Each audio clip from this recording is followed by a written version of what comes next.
out to celebrate Lonnie Lee's 60th birthday. Is that right, Suzanne? Just shave 10 off it.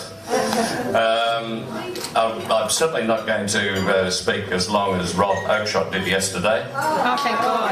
Hey, how good was that as a speech? Was that a good long speech? It was pathetic. Ended up with the wrong result at the end of 22 minutes. Anyway, that's a political point. I started playing Lonnie Lee records on the radio back in 1959, which is when Lonnie Lee started presenting records to the radio.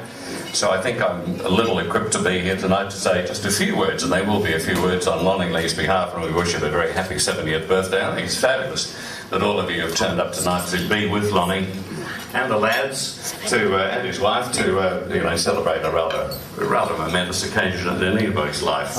Can't strike you notes. We're all getting old, aren't we? Lonnie is 70 in a few days' time. Bob Rogers is in his 80s, and of course Bob would be one of the first to have played a Lonnie Lee record ever. Laws is 75. I'm 68. We're all getting very old, aren't we? Apart from some of the people in the room who are not in the least bit old and are having a bit of a snigger. I noticed, however, when I went to a recent Lonnie Lee concert, that there really were, and I mean it quite genuinely, a lot of very young people in the audience. So music, good music, that is, transcends all ages. It doesn't matter what age you are. When you're presenting music, if you're presenting good music and being a very good entertainer, you will entertain people of all demographics, which is what Lonnie Lee does. I'd have to say that Lonnie Lee is one of the most professional guys in the business. I mean, you have to be professional, of course, to survive for 54 years, but I mean, he's a singer, he's a songwriter, he writes books. He's diverse from his normal show. I mean, after 54 years, you'd think, and a lot of people do it, a lot of entertainers do it, they still get out on stage 45, 50, whatever years later on, and they present their hit songs that they were doing all those years ago. Well, Lonnie certainly sings those songs because the audience want to hear them. But he diversifies. He does a Johnny Ray show, which is absolutely fantastic. And we saw, who's seen the Johnny Ray show that Lonnie Lee does? Yeah, it's brilliant.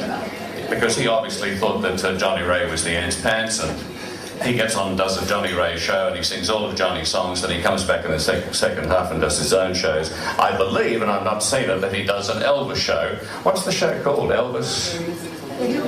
Hillbilly Cat. Fantastic name. If you want to see that show, and I might go along myself this coming Saturday night at the Blacktown Workers Club, he'll be doing his Elvis Hillbilly Cat show. I know he's going out on a cruise, and who wouldn't want to be on this cruise called Blue Suede Cruise, along with a lot of other rockers. They will be on the beautiful Rhapsody of the Seas, and that leaves in November. Imagine being on the high seas with Lonnie Lee and all that great music and a few of the other guys along the way. As I say on the website, there are photographs. The website's just the best website I've ever seen for an entertainer, and I mean that from the heart. Photographs of here and way back in the past. It gives you the tour dates about where he's going to be performing, etc., etc., etc. He worked at 2GB when he left work, and I know he's just not here at the moment, so he may not hear me, because he must have worked for exactly the same person I worked for. I worked for Pat Halliday at 2GB as an office boy in 1958. So I bet pounds to peanuts that Lonnie Lee worked for Pat Halliday as an office boy, probably a couple of years earlier to that. His start on show business was in 1956 on the iconic Alan Tui Amateur Hour, and he received invitations from various hotels because they liked what they heard on the amateur hour. They said, well, come and sing for us. So he was receiving money like £1.10 to do 1 or 2 hour shows. That's really not all that much bad money, actually, for 55, 56. The first record was Ain't It So, and that was 1959. It was written in collaboration with the iconic Johnny O'Keefe. Lonnie Lee had 8 national #1 hit records. There was Starlight, Starbright, there was Yes Indeed I Do, there was Defenseless, and my absolute favourite, I don't know whether you agree or not one of the biggest hit records for Lonnie. It was a #1, however, When the Bells Stop Ringing. I think it's just what a good song is that, and I can't wait to play it every time I get an opportunity on the radio. He was on Bandstand a lot, he was on 6 O'Clock Rock a lot, he was on television almost non-stop, because he was it in those years. Then he did the stadium shows, of course, on that revolving stage, and appeared with some of the biggest names in show business who came out from the United States, who more often than not, of course, were upstaged by the locals, the Deltones and Lonnie Lee and Johnny O'Keefe, all upstaged the people like Ricky Nelson, etc., and Paul Anka, etc., etc. I wish Lawsy was here tonight, because Lonnie, I read, actually was given the golden microphone in 1961. Which was around about 30 years before Lawsy got himself a golden microphone. So, see, first again, Lonnie. I'm actually having lunch with John Laws and Tim Webster and Steve Lehman and a few other people tomorrow, so I'll make sure that I drop that little hint in that you weren't first with the golden microphone, old mate. He lived in the United States from 1971 to 1984, and during that time performed all over the United States, based mainly in Nashville, Tennessee, but did live in a number of other parts of the United States. And during this time, I think Lonnie would tell you that one of the highlights that he had was a friendship that he formed with Roy Orbison, the Big O, and he wrote a number of songs along with Roy Orbison. He also wrote along the way for Cher, for Glenn Campbell, and many other rather big names.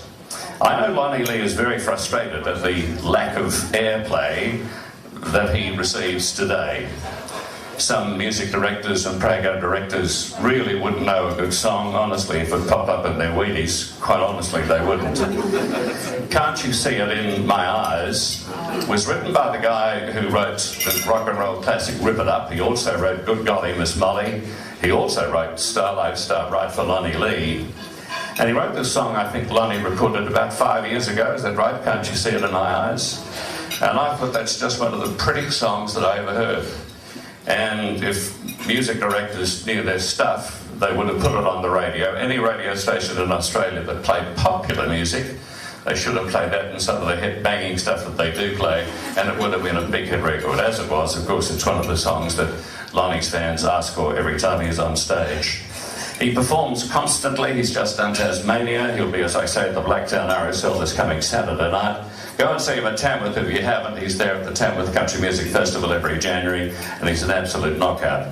In this most cutthroat of businesses, Lonnie Lee has survived, but not only survived, he has absolutely flourished, constantly in demand, and I think it's testimony to the kind of person that he is, and certainly to the entertainer that he is, that he will very shortly be 70 years of age. He doesn't look it.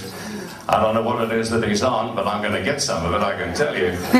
70 years of age, 54 years continuously in the entertainment industry, and there are not too many people who can say that for sure. So let's have a round of applause for the man, Lonnie Lee.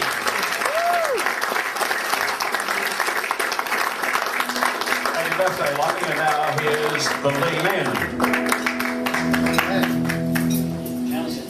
Well, we have a little introduction for Lonnie, but I thought just before we do that, I should say something that I first met Lonnie in 1958, and even then I thought there was something special about Lonnie. But there's something special. It wasn't that he was he's singing or anything, but he was one of the few singers that actually did sing in tune in those days. So wasn't his singing, wasn't his good looks, wasn't his guitar playing. The something special was actually his sister. She was so special that I married her. So we have a sort of a bit of a bond there. So you're probably wondering which one's Lonnie Lee. It's not this guy. Not that guy. If we give it a 1, 2, 3. Look at Mr. Lee. 3, 4, 5. Look at him and jive. Mr. Lee, Mr. Lee. Oh, Mr. Lee, Mr. Lee, Mr. Lee. Oh, Mr. Lee, Mr. Lee, Mr. Lee. Oh, Mr. Lee, Mr. Lonnie Lee.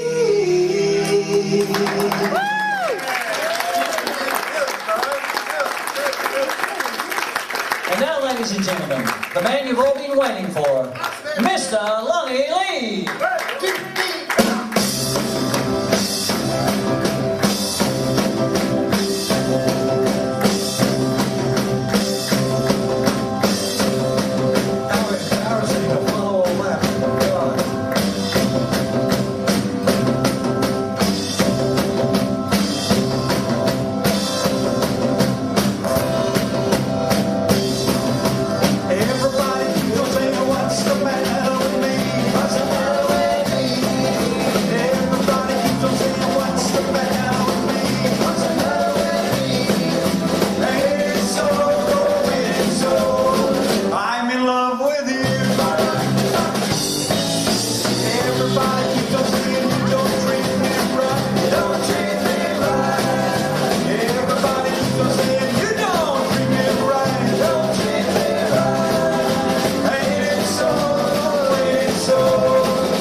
Thank you so much for coming along here tonight to this little get-together. I'm so glad that you were able to make it.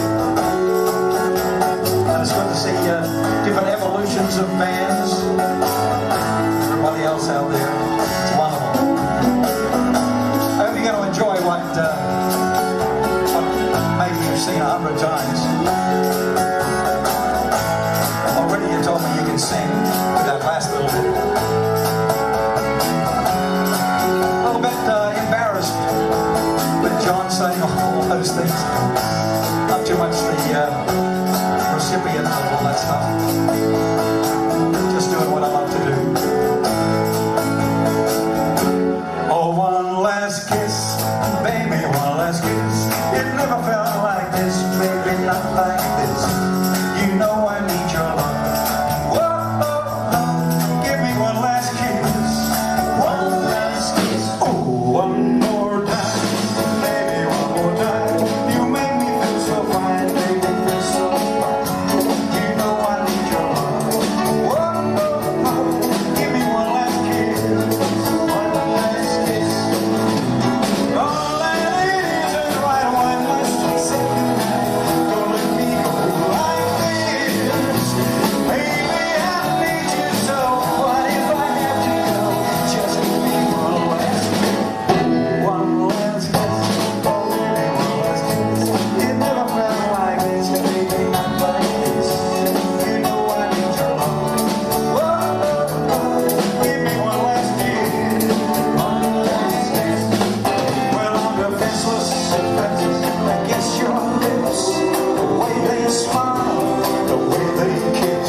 Going back a little bit.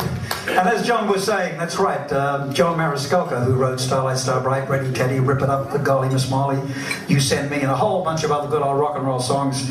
We're still in communication with him, and just recently we were in Los Angeles and went to see him, and I was really quite frivolous by saying, you know, I guess there's you don't have any songs that nobody's recorded, thinking, of course, all the songs will be taken unless they were rotten. And he said, yeah, I got 3 songs, so I'm thinking, well, maybe they are rotten. So I said, okay, I'd like to play them. And he's not a man of the IT age. He's still with the old cassettes and all that sort of stuff. So he played this cassette to me, and I heard the first song, and I thought, oh, far out. And I said, this hasn't been recorded before? And he said, no. I said, oh, wow, okay. Then he played the other 2, and they were tremendous as well. But I said, do you mind if I record? He said, no, that's what it's for. And so I went to Nashville, and with some tremendous musicians, Bob Babbitt from the Funk Brothers, who did all the Motown stuff, and Ed Green, who was with Santana for 26 years and played on just so many records around the place. Bird from the Alabama rhythm section. So there's, I mean, just incredible musos that were on there. And anyway, I came back here, and with Tony Berkey's, my guitar player then, he came back and we put some little funky little things on the thing, released it, and fortunately I got play on 2CH, beautiful 2CH, who looks after us, and 2GB, 3MP I think it was, and 4BH. But most of the stations, that's right, Mix and, you know, all those state WS, whatever. Unless you're 28 and beautiful, they're not interested. I miss out on both of those counts, of course, and a few others. So I didn't get any play, which is a shame. But it's a beautiful song, and here it's called Can't You See It in My Eyes?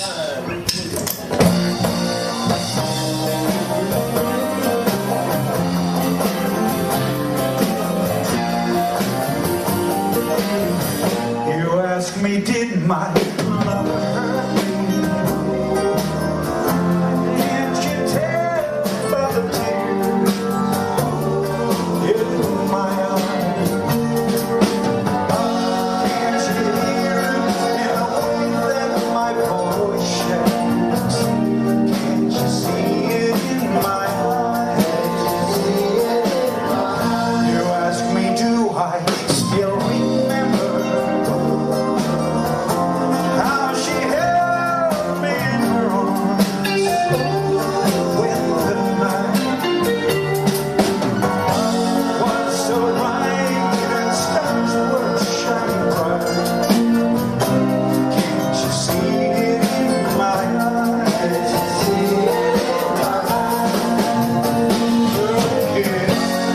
something in my heart. Her love was feeling so sublime. And while I stood in his heavenly hall, she turned away, let me go. And still you ask me, do I love her? After all that's said and done, she's still the one. Can't you hear it in the way that my voice shakes? Can't you see it in my eyes?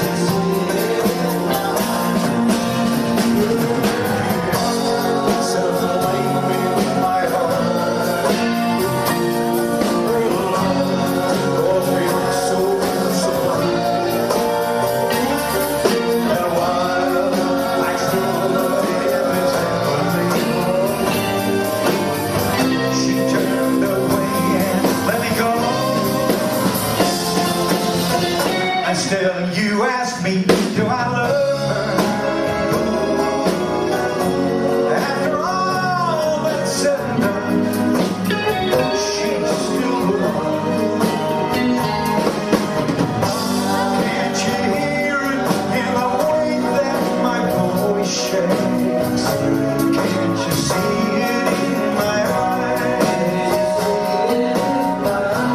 Can't you hear it in my heart? Can't you hear it in my heart? Can't you see it in my eyes?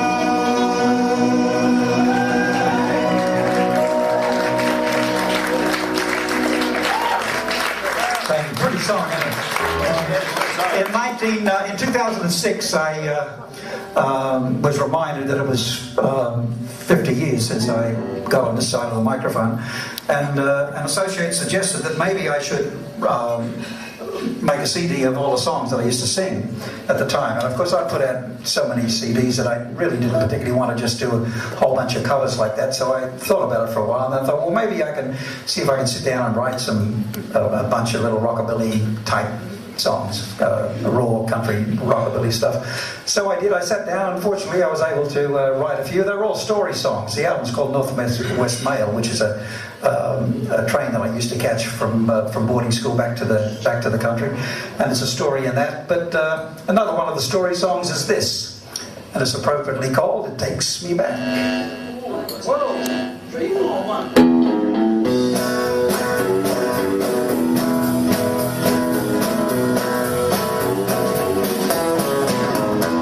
Well, it takes me back, way back to the feel of the country air, when the summer breeze could melt the trees. I was young and didn't really care. Hotter than hell, we thought we could tell when rain was gonna come. The wind was rare, we'd sit right there, waiting for the creeks to run. No, the creeks don't run.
my idols were Frankie Lane and Nat King Cole and all those wonderful singers, Al Hibbler and all the girl singers, Teresa Brewer and K-Star, all that wonderful lot from the early and the mid-50s, all that melodious stuff, where they all sounded different. You know, you listen to somebody and God knows you knew exactly who it was, whereas unfortunately today everyone has got to sound the same, otherwise the radio doesn't play you. But that's a shame. But it was Johnny Ray who actually was the one that did it to me. Absolutely just brained me. Just could not believe the phrasing and the emotion that he put into his songs. And as John had said, I overheard him saying that we've got a show out there called Cry, which is a Johnny Ray show. 26 songs I do with a big band and all. And it's just so much fun for me. It just takes me right back. But I'm going to do for you that song, which happens to be the most important song and the most popular song prior to rock and roll. If your sweetheart sends a letter of goodbye, it's no secret you'll feel better if you cry. When waking from a bad dream, don't you sometimes think it's real? But it's only false emotions that you feel.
But still, it was very exciting back then. But I turned it into a little bit of a rockabilly song. Johnny Ray, great. Well, you know, a lot of people, everybody here is so young, and I guess most of you weren't around during the original rock and roll era. So I'll just make it plain that in that time, the songs like Ready Teddy and Rip It Up, Blue Suede Shoes, Tutti Frutti, all those screaming magic songs, they didn't get to number one on the radio. In fact, most of the time they didn't get played because they were considered much too raunchy, much too sexy, and too loud. So the only time we heard them was when we played them at the dances and at the theatres and the tours and all that stuff. Most of the songs that actually did get to number one were in the top 10, and songs that like Johnny Kerr used to play and the different guys around, Lawsy and whatever, they were sort of passive songs and the rockabilly type songs. I've got 3 of them here for you now, and I hope that you enjoy them. You more than likely will remember them, hopefully. How's the food? Good? Just nice food, isn't it? Anyone else here eat? Nice food, isn't it? See, I'm a vegetarian, and as you, of course, are, you know. And they have beautiful stuff for even us. And sometimes that's really a hard go, you know. Okay. Did you notice something? That we're all, yes, and I guess you fit in, we're all got stripes. Look, we said just wear anything tonight, because usually we've got, you know, we're uniformed and all. And he's a stripe, and he's a stripe, I'm a stripe. It's like we just got out of jail. He's a stripe. I didn't get the call. He just got out of jail. I didn't get the call. Yeah, he's got the ankle bracelet on. Okay, here we go. 2.